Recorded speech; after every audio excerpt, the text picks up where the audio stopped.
Karinda Viateur ni izina rizwi cyane nk'umunyamakuru wogeje umupira kuri radiyo Rwanda kuva mu 1978 kugeza mu 1994.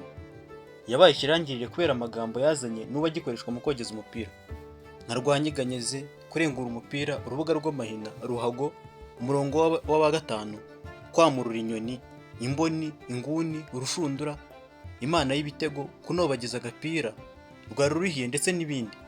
Aya ni amwe mu magambo yahimbwe n'umunyamakuru Karinda Viateur wazize jenoside yakorewe abatutsi mu 1994. Aya yose ari no mu gitabo yanditse cyitwa Rwanyeganyeze, cyasobanuraga amategeko y'umupira w'amaguru. Ese Karinda Viateur wishwe mu gihe cya jenoside yakorewe abatutsi mu 1994 yari muntu ki? Ubuhamya butangwa na Nkubito Karinda Thierry, umuhungu w'imfura wa Karinda Viateur, buvuga ko Karinda yavutse mu 1953 mu cyahoze ari komine Rutare, segiteri Murehe, ubu ni mu karere ka Gicumbi. Karinda Viateur yashakanye na Uzaninyana Domitille mu 1979, babyarana abana bane aribo Nkubito Karinda Thierry, Mitari Adolphe, Mukakarinda na Igiozo M Christella. Nkubito avuga ko se yize amashuri abanza muri segiteri Muhura na Kinyami, kuko kera bigaga amashuri abanza ahantu hatandukanye.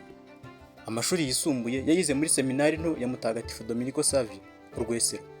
Amashuri makuru ayiga muri seminari nkuru ya Nyakibanda aho yamaze imyaka 2.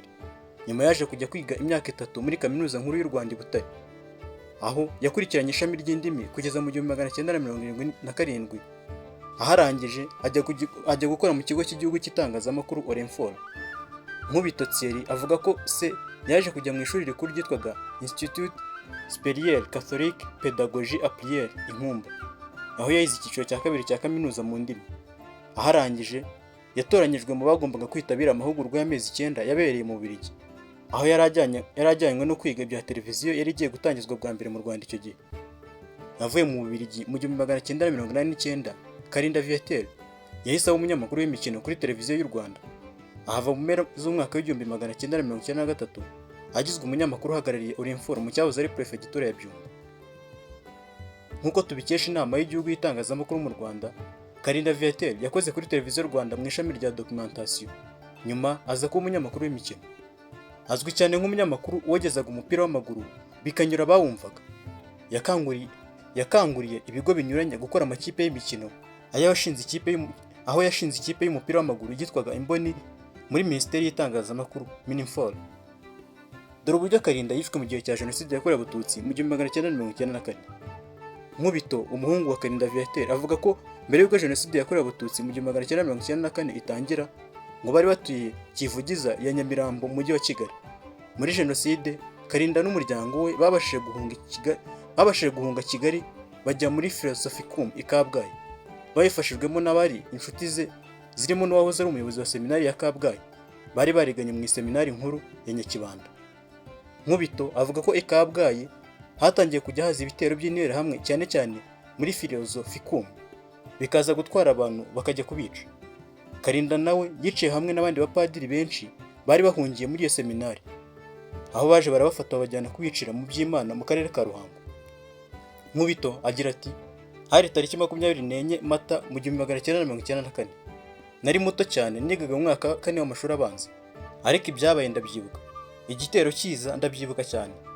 Baradufashe natwe, ariko imodoka ya bisi bari barimo bapakiramo abantu ngo bajye kubica yari ntoya cyane, bituma twebwe badusiga. Kuri ubu Karinda Viateur ashyinguye hamwe n'abandi bihaye Imana mu irimbi rya Kiliziya Gatolika ry'i Kabgayi. Umurambo we wabonetse mu 1995, ari nabwo yashyinguwe. Bamumenye kuko yari afite ikarita y'umunyamakuru yari agifite icyo gihe. Dore icyo umuhungu we amwibukiraho. Nkubito Thierry, umuhungu wa Karinda Viateur, aragira ati, tukiri abana najyaga numva bavuga ngo dore papa wanyu agiye kuvugira kuri radio, mu mutega amatwi. Nyuma tukajyana kuri stade nka Stade Regional, cyane cyane icyo gihe twarajyanaga, ariko ntago namwumvaga yogeze. Nkubito avuga ko se yari umuhanzi abereye ku magambo yakoreshaga mu kogeza umupira. Ati, sinabashaga kumenya ko ari amagambo mashya. Nyuma abantu batangiye kubivuga no kubyandika, mbona ko ari amagambo mashya koko. Mu rubuga rw'imikino cyari ikiganiro cy'imikino, ariko uburyo yabitekerejeho simbishyikira. Agatabo ka Rwanyeganyeze, yewe ndi no mu bagacuruje kuri stade na murumuna wanjye mu mukino rero yatsinzemo ibitego 4. Amagambo yanditsemo niyo yanyeretse ubuhanga bwe. Si amagambo yari mashya mu kinyarwanda, ariko uburyo yayahuje na siporo bikajyana byanyeretse ko yari umuhanzi ukomeye, ko yari ifitemo impano.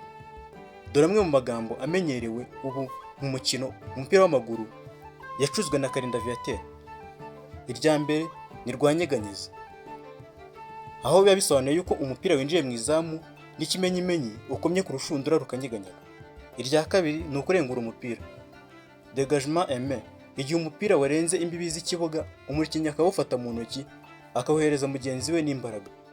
Irya gatatu ni urubuga rw'amahina cyangwa se surface de réparation, umwanya ukikije izamu werekanwa n'umurongo w'umweru, uhageze aba afite amahirwe yo gutsinda igitego. Irya kane ni ruhago cyangwa se ballon, umupira wo gukina. Irya gatanu ni umurongo w'abagatanu, ligne défensive. Irindi rya gatandatu ni ukwamurura inyoni. Aha ngaho yashaka kwerekana ko umupira uba uri mu izamu ariko ukanyura hejuru cyane, umuntu awuteye cyane ashaka gutsinda igitego ariko ukanyura hejuru cyane. Irya karindwi ni imboni, izina yise ikipe ya Orenfone. Irya munani ni inguni, ryahembwe na Kalinda kuko hari haramenyerewe imfuruka y'ikibuga. Irya cyenda ni imana y'ibitego, aha ngaha yabaga ashaka kuvuga umukinnyi cyangwa se rutahizamu uba utegerejweho ibitego. Yaryitaga Badru wakiniraga muri Parapara. Irya cumi ni ukunobagiza umupira cyangwa se guhanahana umupira neza. Irya cumi na rimwe ni rwari ruhiye, aho yabaga ko igitego cyari kinjiye mu izamu ariko wenda kikaba kigarutse. Ngibi byo wamenya kuri Kalinda Viateur wishwe mu gihe cya Jenoside yakorewe Abatutsi mu 1994. Amateka niyo twagarutse muri kino kiganiro. Niba utarakora subscribe ntugende utayikoze, ukande like, usige comment, ukore na share nyinshi cyane, tujye tubana buri munsi mu bindi biganiro byiza. Njye nitwa Charles Gahigana. Hasta la vista.